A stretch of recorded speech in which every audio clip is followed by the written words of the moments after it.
back. Yeah, mic check, mic check, mic check. Ah man, we are back. We are officially live. Welcome to the Kicking the Real podcast. I'm your host, Andy Diosa. If you're a first time listener, thank you for being here. And as always, if you're a multiple time listener, thank you for being here. Off rip, two things. If you're watching on YouTube, number one, you see the throwback Barcelona jersey. There's a reason behind that, and we'll get to that in a little bit with my special guest. But most importantly, if you're watching on YouTube, you are seeing the little updated, refreshed version of the Kicking the Real logo. Shout out to my brother, Matthias Nardi. Matthias is the one that did the original logo, which was great. I loved it. He was the creative behind the idea of the logo and kind of the cleat, the soccer ball. Real simple, but real true to what I wanted the show to be, what I wanted the podcast to be. And he just happened to hit me up and was like, "Yo, I think it's up for a little refresh. Like, I'm just gonna put a little touch on it." So it's not anything super different, but it's a clean look. It's giving me a Back to the Future vibe with it. So you'll see it around on the YouTube. You'll see it on the audio platform, Spotify, Apple. It'll be on Instagram going forward. So shout out to my brother Matthias. Lock in with him if you need any graphic visual work. He's crazy. Like, the work that he does is absolutely crazy. So once again, shout out to my brother Matthias. And it is, I wanted the segue to be clean because he is of Argentinian descent. That is his nationality. So I wanted to make this a clean segue, but I don't want to do my man's like that. It's kind of messed up given the events that we will be talking about on this podcast. But if you haven't realized, we are here to talk about the 2026 World Cup. I'm going to do a nice recap, but I'm not going to do it alone. I'm not going to do it alone because I've been talking to this camera a lot recently on the podcast, just me here in my beautiful makeshift studio. But I wanted to bring in a guest, and this guest is a few things. First of all, he's already been on the show, so you could go back and listen to that episode. I'll make sure it's in the description. He was on the show talking, I believe, Copa America 2024, if I'm not mistaken, which, damn, seems like so long ago now.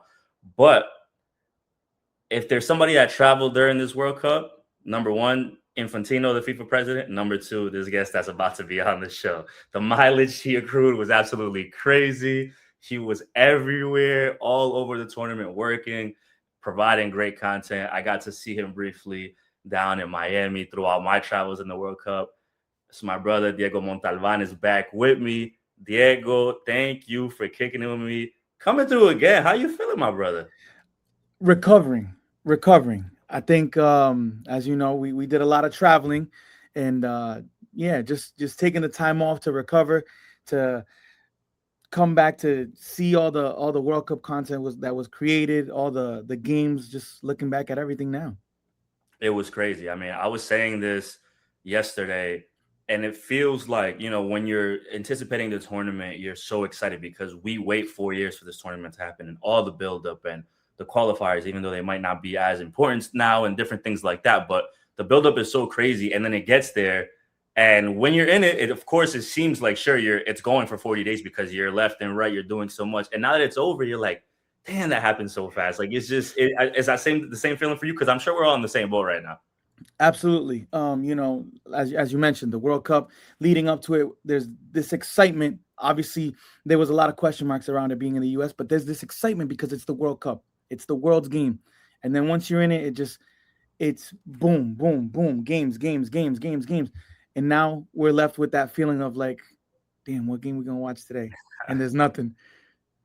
It's funny to me. I actually woke up, I think 2 days ago with the Shakira song stuck in my head. And truly, I do not even like the song, but because I heard it so much, I just like, it was just in my head. And I'm like, this is what withdrawals feel like. This is actually what the people have been talking about. Like, wow, why is this song that I don't even like stuck in my head? Oh, it's because I've heard it for the past month and a half every single day over and over and over. But it is incredible. It was a great tournament.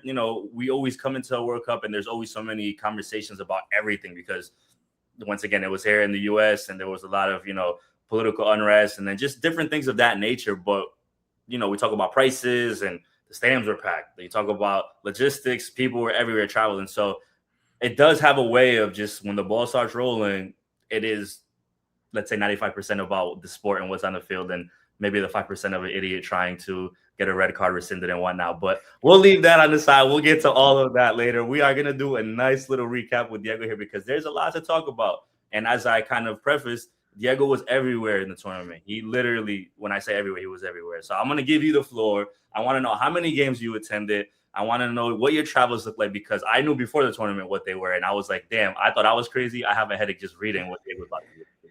Yeah, man. I was lucky enough to do some work with Live Score. Shout out them for having me on during this month and a half, creating content for them. We had set out at first to try to be at a game every day, but unfortunately, it is just budget wise. Also, me by myself doing everything, they was just like, no, let's cut out some. So in the end, we set out to try to make it to 22 games. By the end, there was 2 games that I missed. One was due to a canceled flight. Unfortunately, weather didn't permit us for us to make it to Atlanta to the Spain Cabo Verde game, and then me missing a flight in New York didn't allow me to go to Mexico to see Colombia, Uzbekistan. But other than that, yeah, we were at the first game in Mexico City, Mexico, South Africa. Then we went there from there to New York to Brazil, Morocco. Took a train to Philly to Ecuador, Ivory Coast. Then at Atlanta, then Miami, and it was just so much travel, trains and planes, and yeah, unbelievable though, unbelievable experience. Living the dream. I love it. Yeah, absolutely, man. Everybody that was tapped in was just like, "Where's Diego at today? Where's Diego at today?" And he did say that he did not make it to Mexico City for Colombia, Uzbekistan. Unfortunately, I was there waiting for him with about 3 or 4 bottles. But we'll leave that conversation for another day. But no, I think it is cool. Besides the fact that you get to be at all these games, like you said, living the dream. A big fan of the sport, obviously. Just being able to be in that moment and how important it is. I think it is cool, and you kind of mentioned it towards the end of the tournament, is like going to some of these stadiums that you've never been to before, right? And seeing how incredibly massive it is in Dallas, or like the crazy building in Atlanta. Just talk to me a little bit about the energy around those different things, because I know so much of the conversation before the tournament was like, how are these host cities going to do, and what's the vibes going to be like? But for me, at least the cities that I went to, and I went to a handful, not as much as you, but the vibes are great. The vibes are great for me. So I don't know if you kind of experienced that the same way as well. No, absolutely. Again, we prefaced in the beginning that there was question marks about the tournament because of the political climate, immigration, visas, et cetera, et cetera. But every city that I was able to attend, it was just bananas. Like, people were just out there. The vibes were great. The energy was great. I luckily didn't see any fighting, none of that. I know obviously there's some that goes on. There's always unruly fans, but for the most part, I saw nothing but love, which I think was something that this country needed at the same time. Yeah. Like having all these different cultures, celebrating, seeing them, and seeing the people from this country see these people coming from the outside, and noticing that none of us are bad people. We all just want to have fun, enjoy this beautiful game, and get drunk while doing it.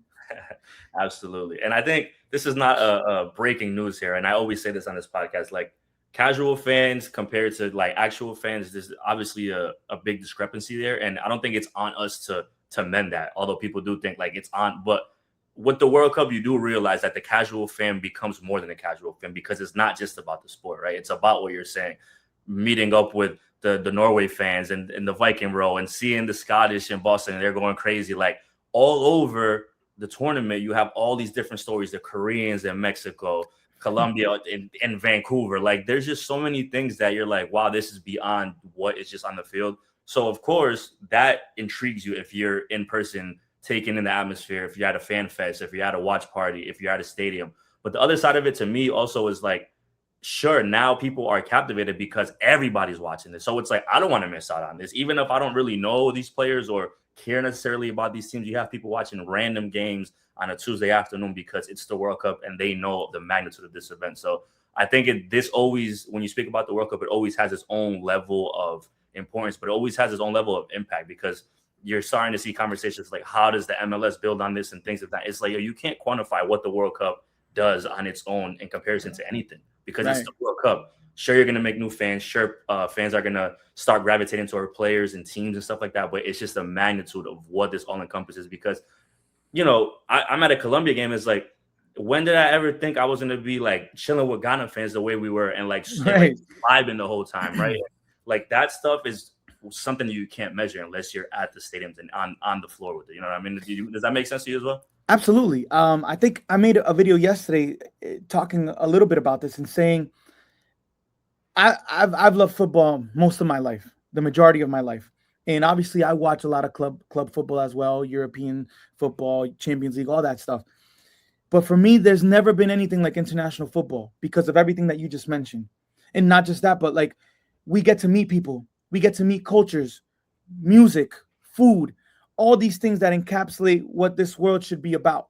Um, and like you mentioned, there's so many people that got to see that. So many people that we know that they don't like football, they don't watch it like us, but they started watching it. They started seeing the vibes, the energy, all these people going to chill with the Tartan army, going to chill with the Norwegians, and it was just beautiful. And now they're like, man, I want to go to Scotland. I want to go to Norway because I loved the way that they showed love to us. That's what it's about. That's Yeah. what it's about.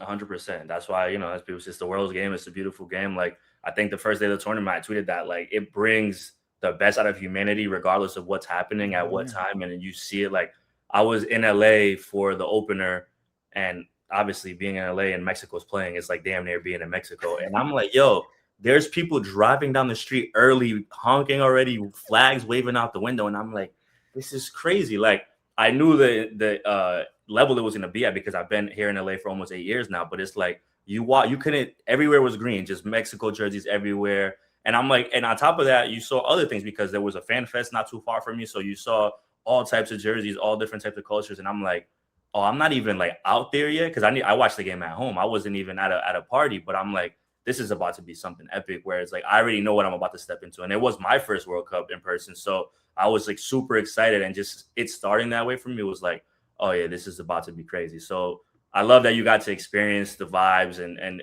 attend so many different games, and travel logistics are crazy, but you did it. So salute to you, man.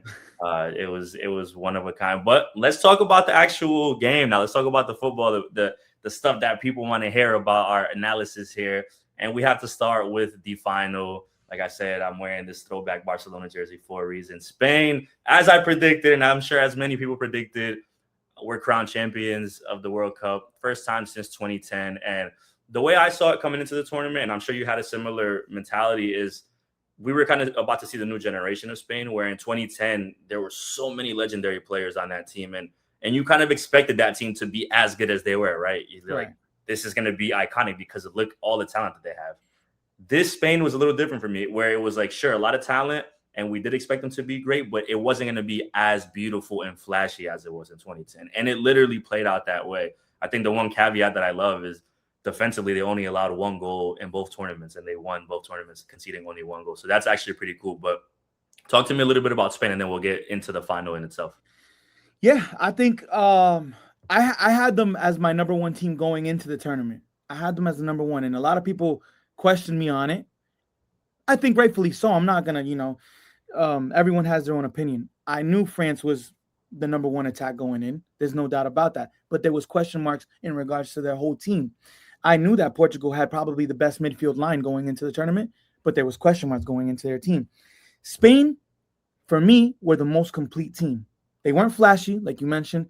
They didn't score a lot, but they did what they had to do. They knew that the best defense was keeping the ball away from any team, and they did that. The problem with Spain, or this Spain, is again, they're not flashy. They're going to take 30 to 40 passes to try to find the right moment to try to score, not just any moment. And that's the problem with a lot of fans. They don't like it. It could be boring. I get it, but they did the job. That clearly gets the job done. Yeah, and the way I put it is tactical mastery, man, because it's like everybody across the board has to be so good at what they do in order for the collective to work. And they were that. Like it may have seemed like they got up to a slow start in this tournament, but once they started rolling, you're like, oh man, like everybody knows when to press and how to recover the ball. Everybody knows how to move off the ball and what these passes look like. And defensively, they were just amazing. So salute to them. Let's talk about the final a little bit because you get Spain and Argentina almost kind of with the same storyline, in my opinion. Like Argentina was good, but they weren't great, and they suffered in a lot of games, and they needed heroics and maybe a little bit of luck and whatever it takes to become a World Cup winner, which they were reigning World Cup champions coming into the tournament. But they both individually played their best games in the semifinal, and I was like, oh, okay, now this is kind of starting to line something up where you're like, Argentina, regardless of the late heroics that they needed, they showed that championship DNA and that mentality that they always had, that they're going to push you to the edge. And even if they're losing, unless the game is over, like it's not over, especially when you have somebody like Messi on the field. And then Spain, you're like, bro, look at the path they had to take. To, like everybody had to get through.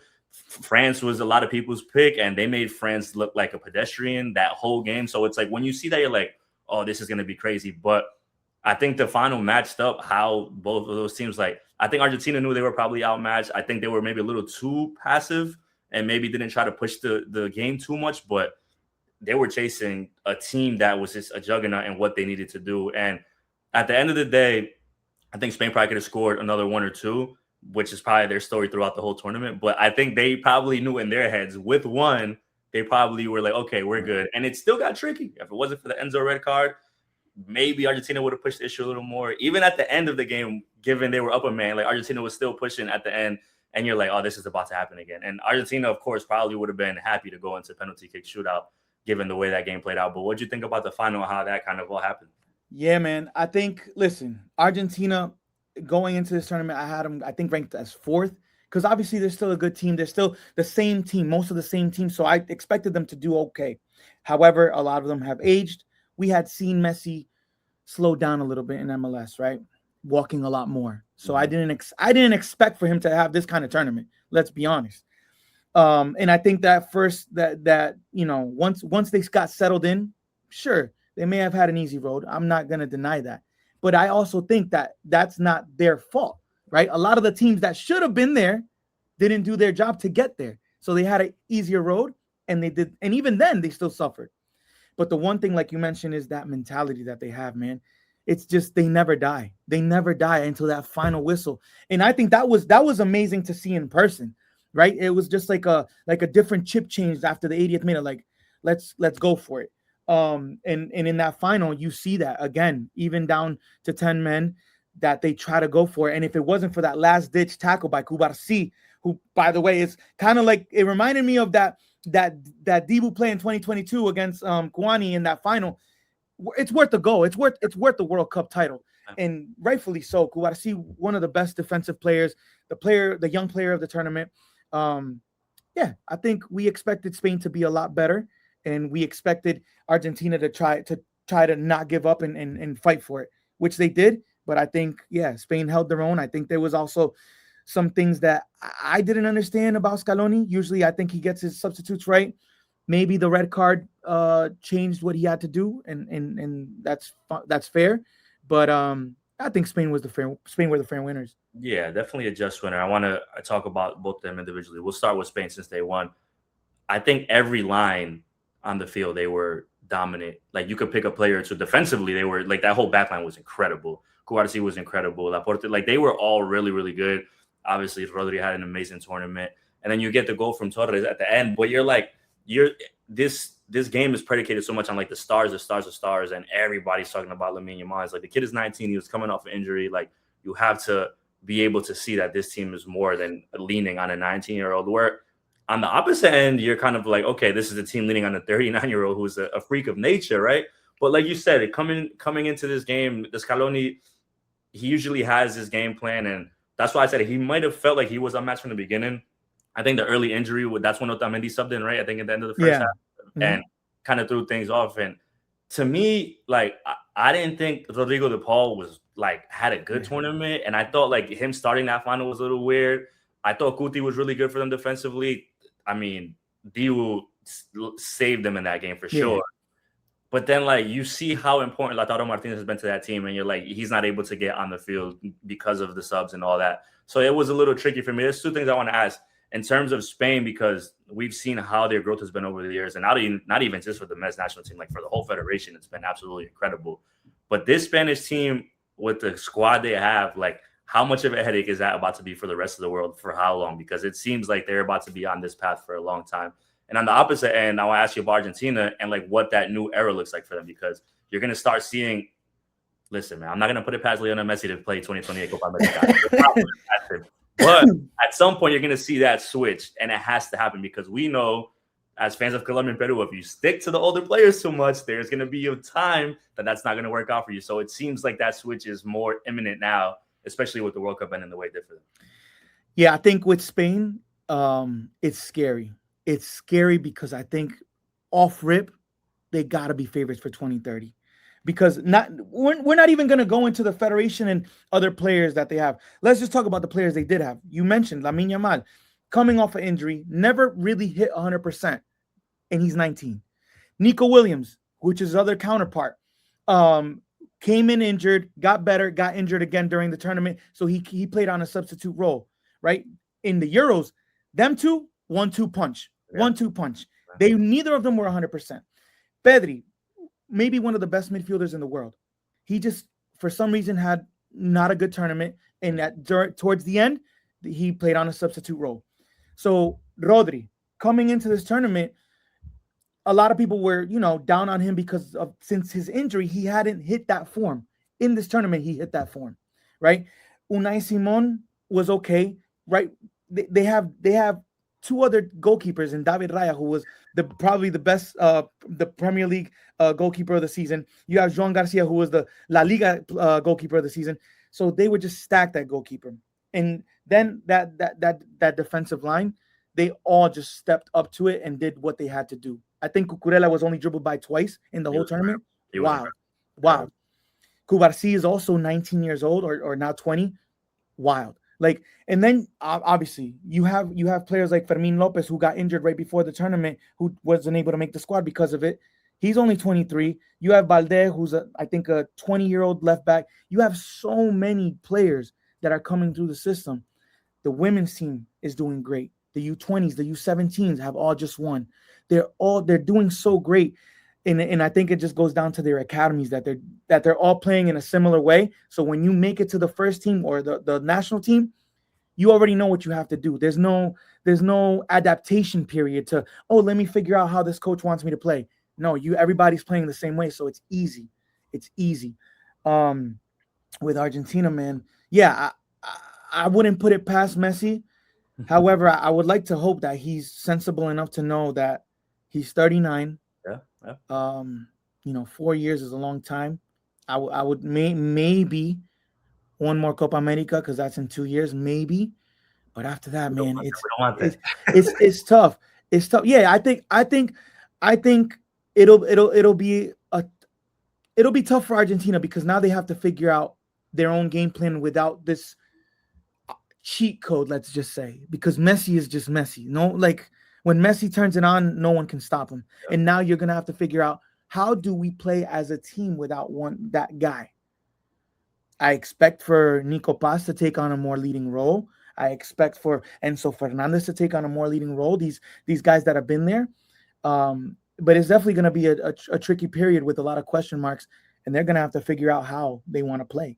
Yeah, no, for sure. It's very interesting for both teams because it leaves them almost at like two separate ends of the equation, right? You have a Spain team where, credit to Luis de la Fuente too, like what he's been able to do and consistently with a lot of those players and bringing them up has been amazing. And then you have Scaloni, who's been a great coach for Argentina too, but is going to be at a crossroads now because he has to part ways with some of these players and then allow a young guy maybe like Thiago Almada, who had his run in MLS and who has the quality to get more of that shine if Messi's not on the field for them. So it does make it interesting. Like I said, I wouldn't put it past Messi to play one more Copa America, but the fact that you say, I mean, Spain early favorite and they're going to be at home in the next World Cup too, which definitely helps a lot. So it's gonna be amazing for them. Anything else you want to talk about the final before we get into some more fun stuff for the tournament? You were there, man. I was there. Listen, I was surprised by the halftime show in a good way and a bad way. I wanted to talk about that because I was like, I didn't care for the halftime show at first because I was like, man, that's not part of our game. Mm-hmm. And I think there was definitely good parts to it. Shakira. It's like she was made for the damn World Cup because she makes all the hit songs for the World Cup. But I gotta say, what the hell was Justin Bieber doing there? It was just like, all right, we're upbeat, and then what are we doing? Yeah. What are we doing? So yeah, I mean, there's still question marks for me around that.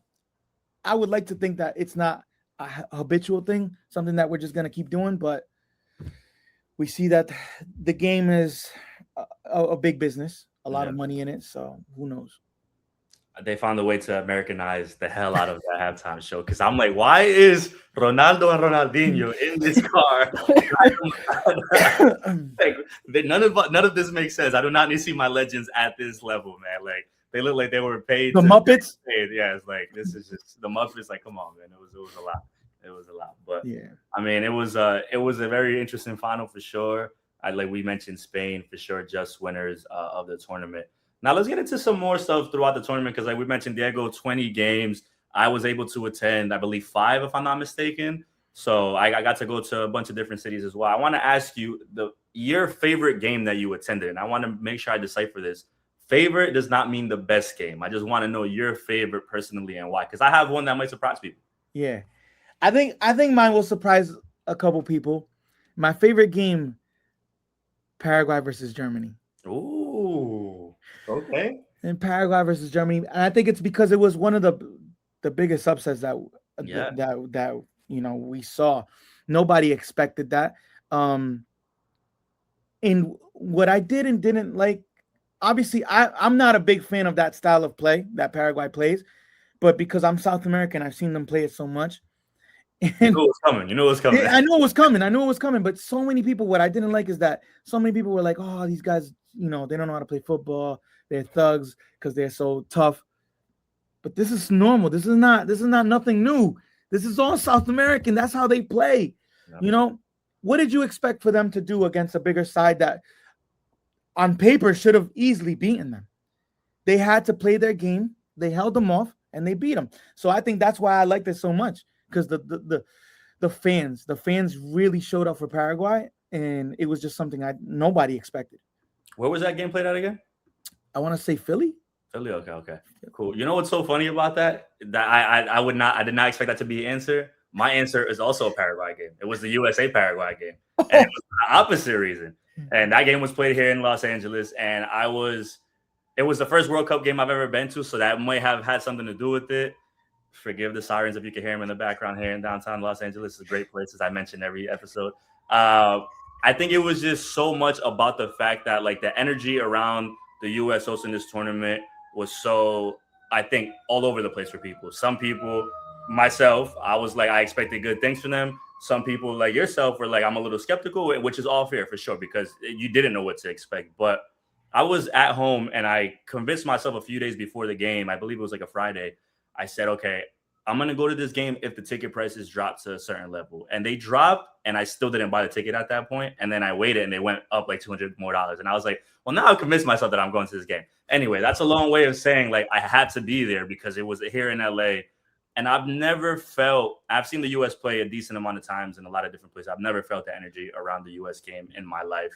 Once again, I don't know if it's because it was the first one. It was here in LA. We didn't know what to expect from that group. But if there was one game in that group I was confident about, it was that one. I said, the first game, they're not going to come out and lay an egg. Maybe in the other ones, they might get a little tricky. But the first one, I fully expected them to put on the show. And it was that. It was the best I've ever seen that U.S. men's national team play. Me personally, it was the best they played under Mauricio Pochettino against a team that you knew was going to make things difficult. Right. And they were able to pick them apart. The Gio Reyna goal happened at the net. I was right behind. I got it on video. I was trying to record the final whistle, and he just hits the trivelle. Like, everything was so amazing about that game, and it just boosted the energy for what people thought was going to be a great tournament for the U.S., which I still think it was decent, but it boosted that energy. And that game for me was like, oh, this is like the World Cup. Like I mentioned, this is a World Cup. This is completely different than anything I've ever seen in my life. I think they just caught everybody off guard. Yeah. Like I said, I was skeptical because there was a lot of question marks around the U.S. and Mauricio Pochettino, the players that he had used and not used, and all this, the friendlies that they had played and how they looked, the way they were playing. I wasn't sure. And so I was skeptical. After seeing that game against Paraguay, I think Paraguay might have thought the same thing. They're like, we don't know what we're going to get, so we're going to play our game. In Paraguay, when they play their game, it can be It can be They usually play to what the other team plays. And I think they just caught them off guard.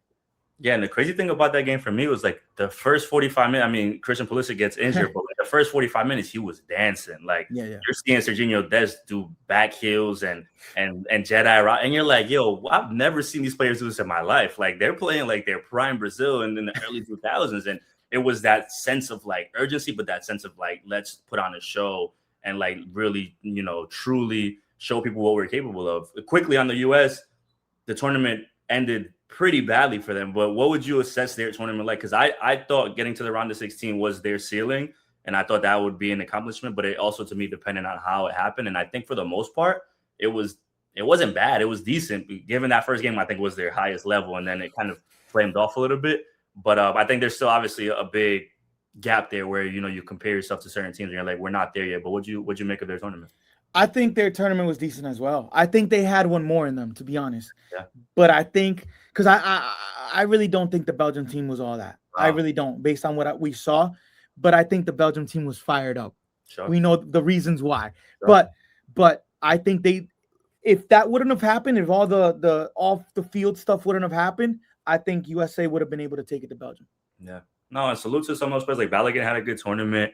I really liked Jedi Robinson's mentality. I thought defensively is what I was worried about for the U.S. And until that last game, it didn't really show too much. But I thought Serginho Dest was decent early on, and then he kind of flamed out a little bit.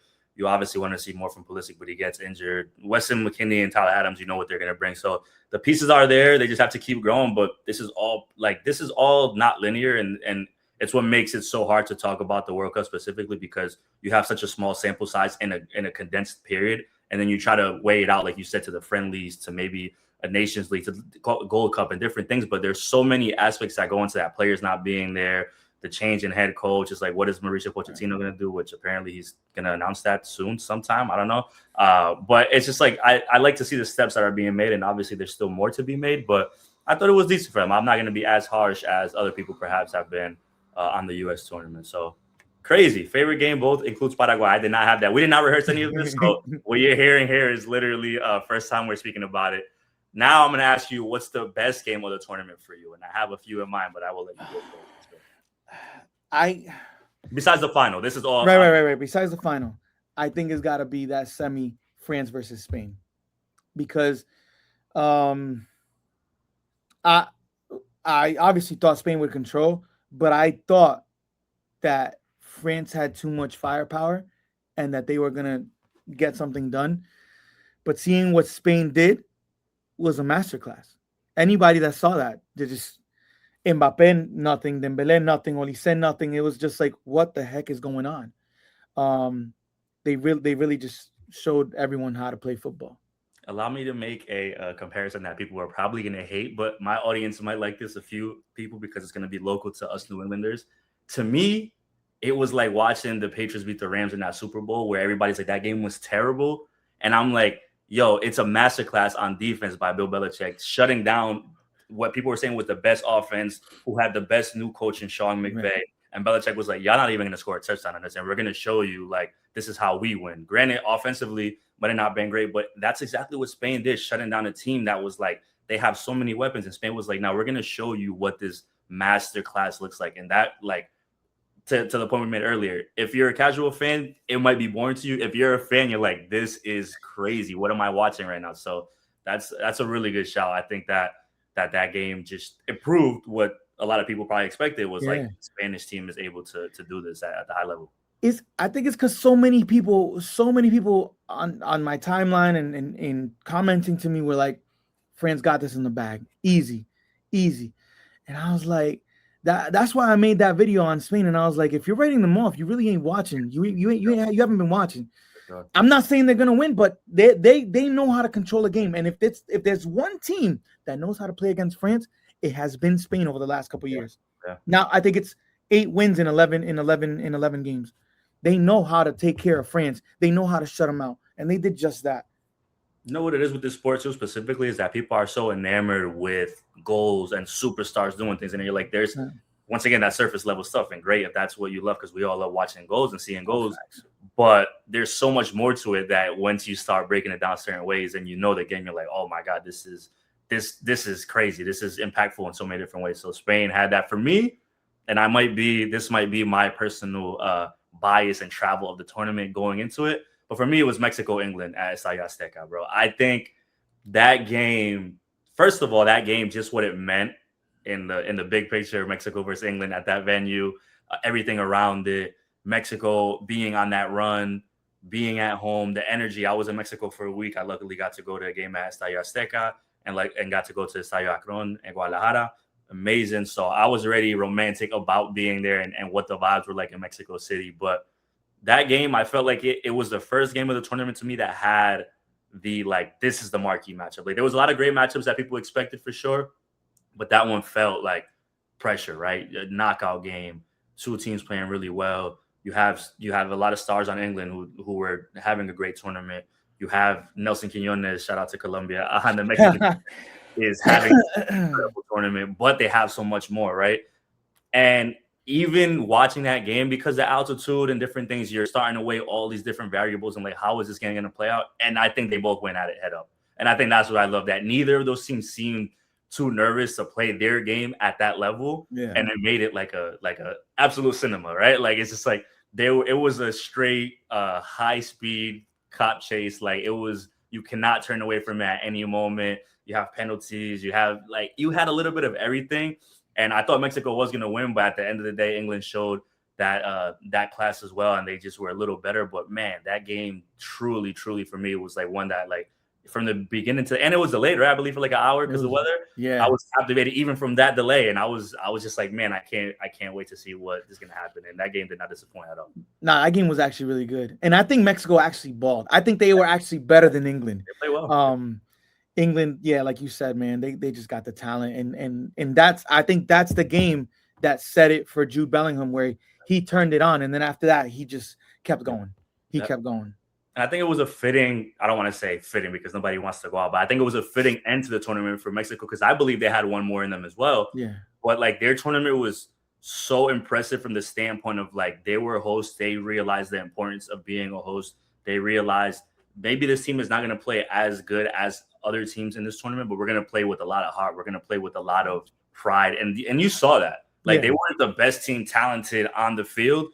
That game against England, they showed that they could be better, but it's like, man, you have Raul Jimenez moments where you're like, it means so much to see him score. You have somebody like Gilberto Mora on the field who's like just getting into his own, and he's gonna be a problem.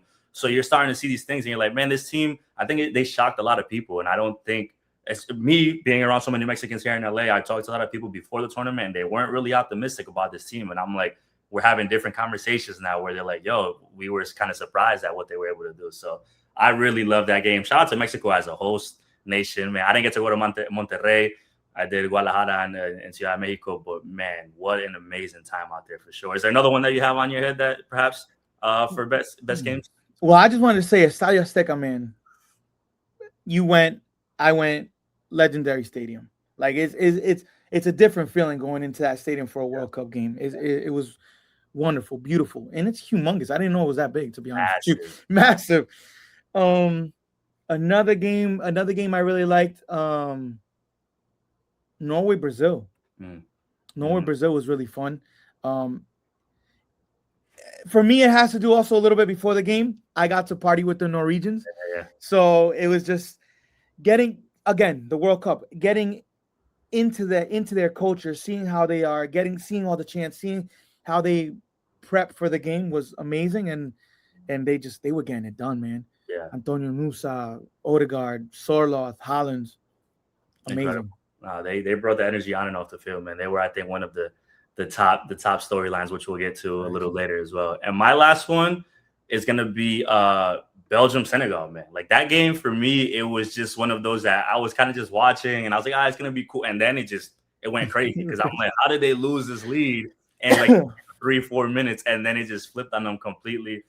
If you talk about dramatics, if you talk about things that you expect kind of crazy from a tournament where you're kind of sitting on an upset and you're like, yeah, this is about to happen, and then it's just like it turns, and like we mentioned, Belgium wasn't really that great to me, but they were able to flip that game in dramatic fashion. That was one that stood out, man. Just as like, damn, like this is what the World Cup's about, man. This is an emotional ride for real. Like it's a roller coaster every single time. Yeah, I almost forgot about that one. That one was actually great. I can't believe that happened still, man. They let it go. Yeah, that was crazy. And we kind of started, and we're gonna go to our next topic here. Speaking about certain players, I think one of the great things about this World Cup, because we talk about the casuals trying to get into the sport, is that the stars did show up, right? And you have this golden boot race of Messi and Haaland and Harry Kane's in there and Mbappe, and you're like, oh, these are the names that everybody knows. Like, and the fact that they're all performing at a high level is incredible. Like, we did not, I don't think Right. anybody, even the most naive Argentina fan, expected Messi to play No. at the level that he did, right? And even in the moments where it's like he's dragging two people, laying off the ball to Enzo, he's a weak foot assist right on the money to Lautaro, and you're like, yo, how is this guy doing this at 39 with all the criticisms of, oh, he plays in MLS and this and that? Like, it's just like, nah, I still got it, right? And Mbappe wins the Golden Boot. I don't know if we want to talk about the third place game too much, but it's what he does. He's a goal scorer. He is a menace. He's been doing it for France since they won the World Cup in 2018, and he will continue to do so for them. Haaland, I think, was, I don't want to say a revelation because people expected him to have a good tournament, but I think it was even better than what people may have expected, where it's like, this dude truly doesn't even need to touch the ball to be a factor. He gets one pass and he's probably going to score on it. He gets a few touches and he might get a brace or a hat trick. Harry Kane and Drew, like you mentioned, come on and have their moments, and like they hit like a next level, I think, after that Mexico game where they're like, okay, let's go, let's ball. So I think that part was so cool. If you want to talk a little bit about the stars showing up, and then like maybe a player or two that maybe was not on people's radar that kind of had a good tournament and showed out a little bit. Yeah, no, I gotta agree with you, man. I think, like we said earlier, Messi, we didn't expect that. Listen, he's 39. I'm 39. I ain't doing that. I ain't doing that. I'm gonna be honest. So, nah, for sure, he balled out. He wants to win, man. He's still got that winning mentality. Mbappe, man, since 18, since he came onto the scene with France, he's just been that guy, and he's gonna keep scoring. And he already broke the record, and he's only 27, so he's got at least one, maybe two more World Cups. Out of reach for a little bit. For sure. Erling Haaland, yes, the people that have been watching the game, the people that have seen him at Man City, they know that he can score. But obviously, the talent that he has at his disposal at Manchester City is not the same as Norway. But yet, they found a way to make it work. They found a way to press, to get that ball up high, and then, like you said, he doesn't need too many chances. Give him one ball in the air, he's gonna find a way to put it in. Against the very best, by the way, because he did it against Gabriel. He did like some of the best center backs. Yeah. And then Harry Kane and Jude Bellingham. I think after Mexico they stepped it up. Harry Kane, what do you got? 72 goals this season, unbelievable. Like, there's no way. As far as like some of the names that I did not expect, one of them that you already mentioned, Gilberto Mora. I knew he was going to be the youngest kid coming into this tournament. I didn't expect for him to be a starter. I didn't expect for him to have the composure and maturity to do what he did in these games. Because as you said, Mexico played well. It's not like they were just held back by the teams. They played very well against England. And Gilberto Mora was a key part to everything that they did. The ball moved a lot through him. Yep. And he's 17. Another one that I really liked was from Morocco. I think he was number 6, Ayub Bouabi. I thought he with the hair, I thought he was phenomenal. He was never scared, always looking for the ball. You know, his teammate had the ball, he would approach, give me the ball, boom, I'm gonna take care of it. And I think he's 18. Like, I thought that was amazing. And I mean, one other one, we knew Pau Cubarsí was a good center back, a good young center back. But I think in this tournament, he showed how we would say in Spanish, like, es un señor, es un don. Like, he knows what he needs to do. He does it right, plays it well, and is not scared of a one-on-one. Yeah, I think it's so cool because you get to see these players kind of flourish. And we're talking about teenagers and young players where we could watch their trajectory now for the next however many years and see how it happens and what the next World Cup or next tournaments look like for them. I think Mora, I expect a lot from him because I feel like I've been able to see him a lot growing up in different tournaments here and stateside and playing against MLS teams. But I think the part about him being so good for Mexico is like the pressure that was on them as a host nation. It feels like it didn't get to him. And that's, to me, it's so impressive. And I said this with Lamine Yamal. Granted, he didn't have a standout tournament, but he was still effective. When you're young and you're able to show that composure at that age, I think that speaks more volume than anything. Like, that shows un señor. Like, that shows that you're going to be a problem because for Yamal is different. He plays for Barcelona, so he's already at a high stage every 3 days. The world is watching him all the time, right? Gilberto Mora, like, he's just getting to become known, and for him to kind of put Mexico on his back the way he did, not like I carried the team, but just so much of the game flow, so much of the passing and spreading the ball. And just knowing that he is only going to grow into, if they are able to guide him to the right direction, it's going to grow into become a great, great player. It's going to be amazing. I thought Morocco was one of the most impressive teams to watch this whole tournament. Right. I think they took it to everybody. They were not scared of any opponent, and that's the type of games I like to watch, where a team is like, sure, this is my identity, and I don't care who's standing in front of me. We're gonna fight. We're gonna go at you. They were very. I thought they were gonna be the ones to take France out. Honestly, they were in that game. Even just like the first 10, 15 minutes, I was like, yeah, this is gonna be a fight, and I don't know if France is ready for it. And I'm gonna give one shout out of my bias that will lead me to, unfortunately, my next set of questions. Gustavo Puerta, man, Oh Colombia. yeah. I mean, as a Colombian, we kind of were skeptical about, like, is Richard be the starter? Is his level, has it fallen off, like, to the point that he's not going to be a starter because he was at a high at Copa America and kind of descended. And Gustavo Puerta in a short time with Colombia showed that he could play that position. And then in the World Cup, he just was like, yo, listen, I'm not giving up this spot.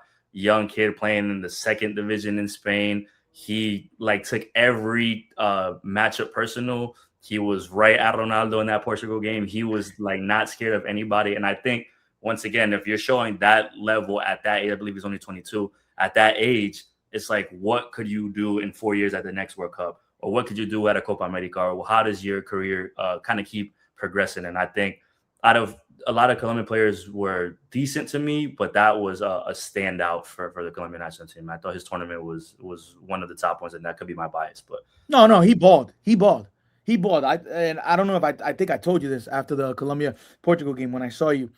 For me, he surprised me the most out of all of Colombia. yeah, Again, because we had seen Richard Rios and his performances in Copa America, but then when this guy took his position, I was like, oh man, okay. I hadn't watched too much of him at mhm, that point, and when I saw what he was doing, I was like, okay, this kid is not afraid to take this position and say it's mine now, yeah, yeah, and that's what's great about these type of tournaments. yeah, You get to see that stuff.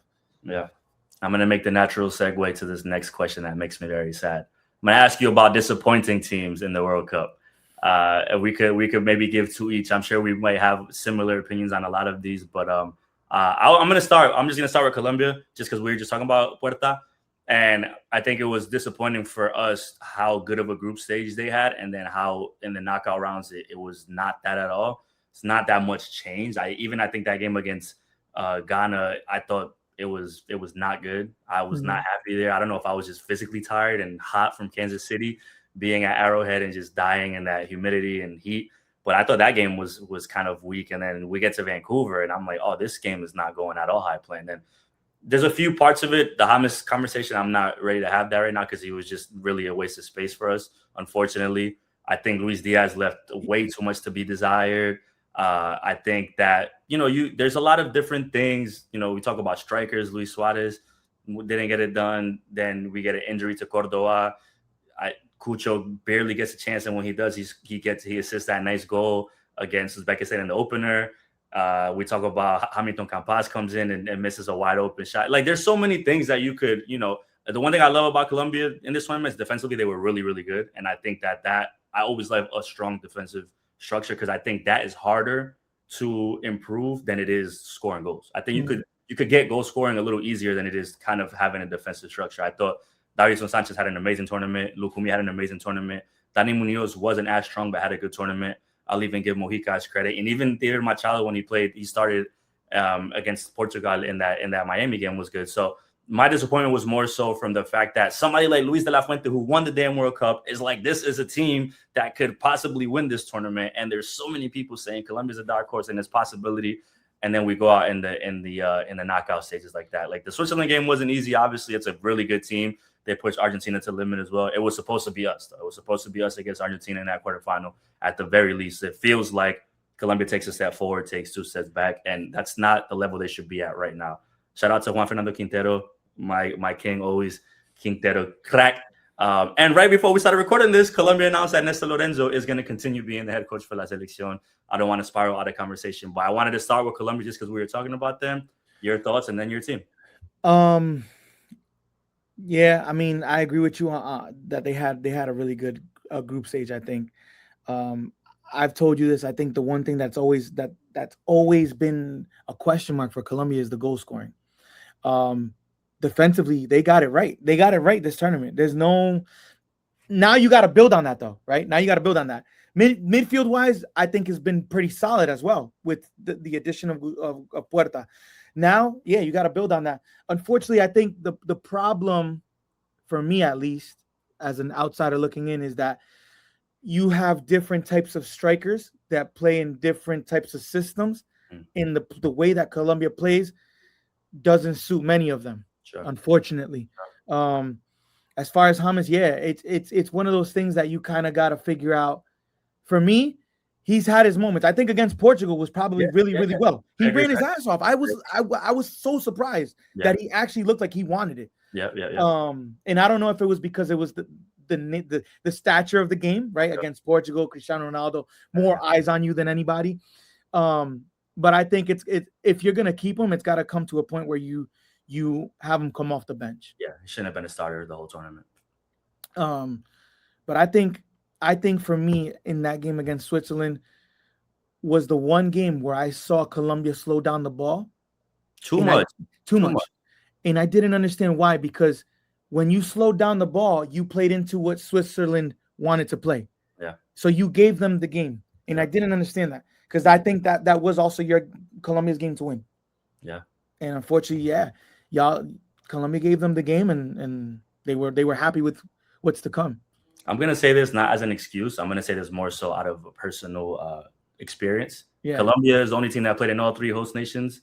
The travel up to Vancouver, their travel was crazy. I saw a lot of people saying like fatigue. I'm not gonna use that as an excuse at all, but I'll say on my personal end is like that was amazing. We got to see all three countries and what they offered. And Vancouver is an amazing city. I've said this on this podcast before. If you haven't gone, please do. But at that time, with that energy in the World Cup and just having so many Colombians out there, that was so much fun. But yeah, that game was. I did not have fun. I did not have fun at the knockout stages at all. I didn't have fun in Kansas in terms of the game. I had fun. Right. The game in Kansas, I didn't like it, and the game in Vancouver definitely didn't like it. But that might be for another episode coming soon. Okay. Yeah, was one of your most disappointing teams of the tournament? Well, I think we got to go with Germany. Yeah. Germany definitely, like, a lot more is expected from them with the talent that they have on paper. Some of the best center backs, some of the best midfielders. Jamal Musiala, one of the most on paper, one of the most exciting young talents. Unfortunately, he's had too many injuries.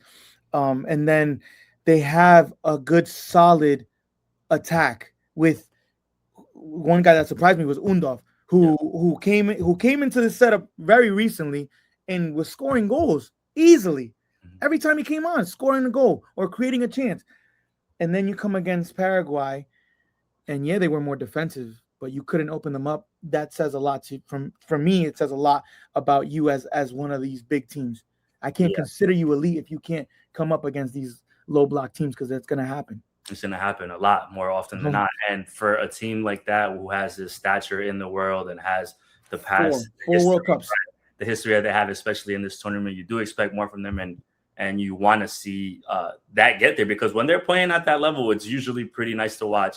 And their fans show out. Like, their fans definitely travel and they make it fun. So I agree with Germany. Speaking of Germany, I'm going to throw it kind of in that realm and mention Ecuador, who was able to get that win. But Ecuador is another team right next to Colombia where a lot of people are like, dark horse. I know both you and I were high on them.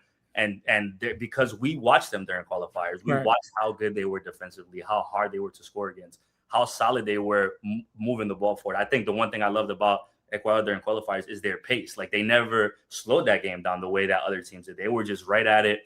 And in the World Cup, it was like, yo, what happened to the team that we just watched over the past years? Like, it was a completely different team. And they have the talent. I don't want to say the talent to go on and win or maybe make a semifinal, but they have the talent to make these games difficult. And I didn't see that in any game besides that one against Germany, where they actually were like, okay, we're gonna show that we could do this. But they went out bad to me, man. Like, it was very disappointing. Yeah, I agree, man. Coming out of the qualifiers with only 5 goals scored against some of the best teams, like we know, we expected a lot more. Obviously, we know that they're not a high-scoring team either. They get 1 goal, maybe 2 if they're lucky, and they sit back. Yeah. But this time, the pace wasn't there. They slowed it down, and I think that just didn't benefit the guys moving forward, right? They just had it seemed like they didn't have a solution for attack. And I speaking to a lot of Ecuadorian fans, they were just like not happy with the coach.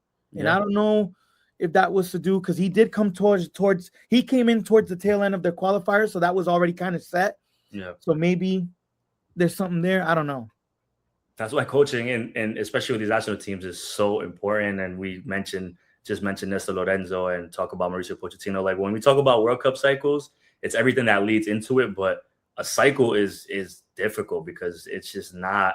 You don't have a lot of time to prove yourself. You don't have a lot of time to make things happen. So if you're going in Right. at a latter end closer to a tournament, that's tough. And Ecuador needs to figure something out with Kendry Paez because he was somebody that was touted as this, going to be the next Right. best thing, and it's been anywhere near, not even close to that. Like it's been a struggle for him at the club level. He didn't get too much playing time there with them, so definitely a little concerning for that. But hopefully, I feel like if they do get a good or the coach walked away, right? Am I not? De Casese.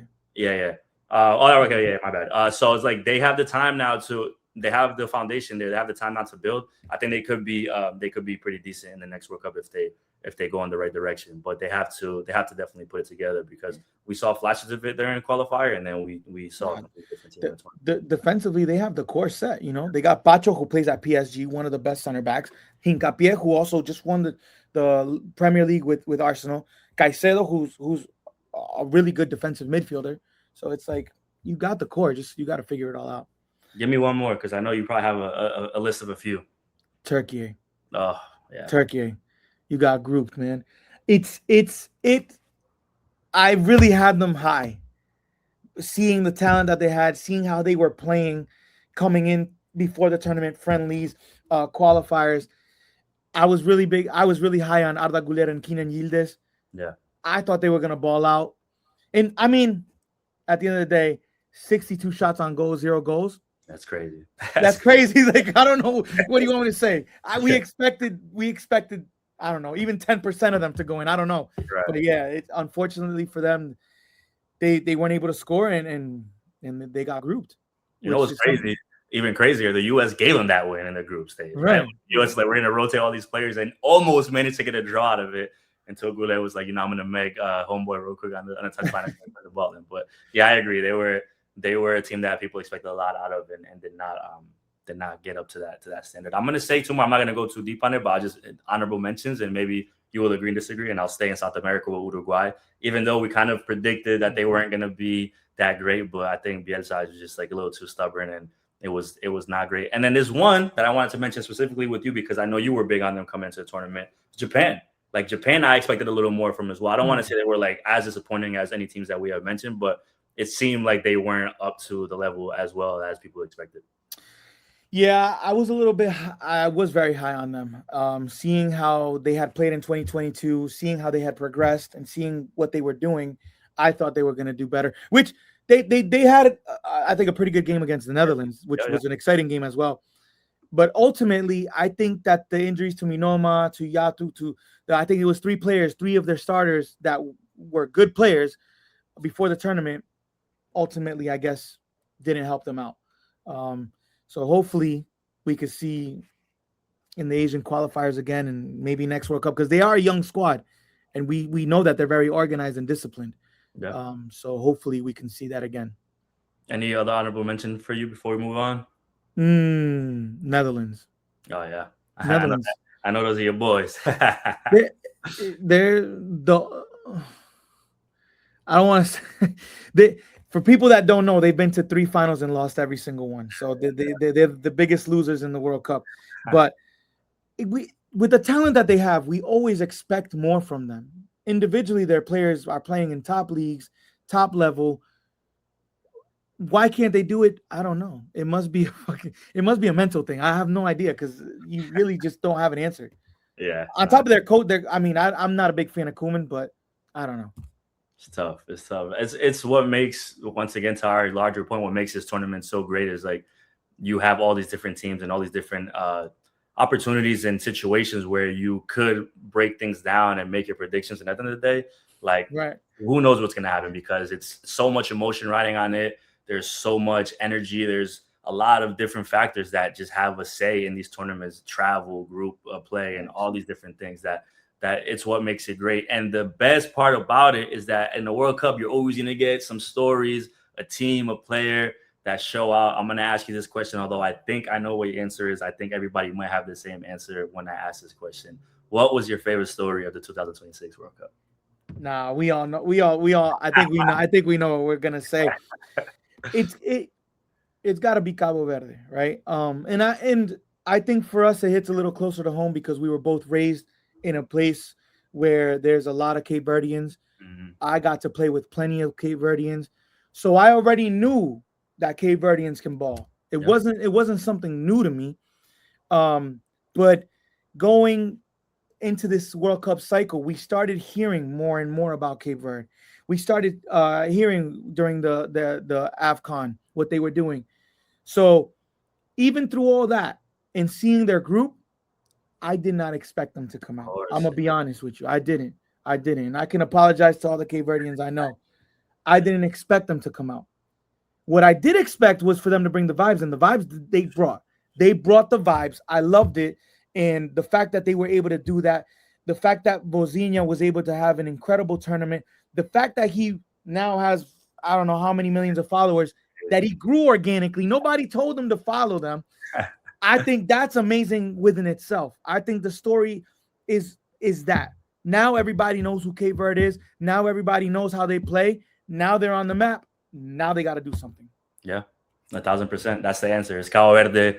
To all the points you mentioned, for us it hits different because growing up in Rhode Island, the community in New England, the Cape Verdean community, for people that don't know, it's like their second home over there. When it comes to Brockton, when it comes to Pawtucket, they're everywhere. So we grew up with them since we were little. We have a lot of close Cape Verdean friends drinking grog and all that. Like we know what the Cape Verdean culture is like because that literally is what we grew up with. And it was amazing to see people go from like, where's Cape Verde, like on the map, things of that nature, to be like, yo, we need to watch this team every game they're playing because they're bringing this different level of like shock factor. And Bozinha, national hero for sure. Like, I mean, global hero, like incredible, but like they held the champions to nothing, like a scoreless draw against the champions. They went toe to toe with Argentina, which we didn't even mention earlier in our best games. Like that might have been one of them where that game was absolutely incredible.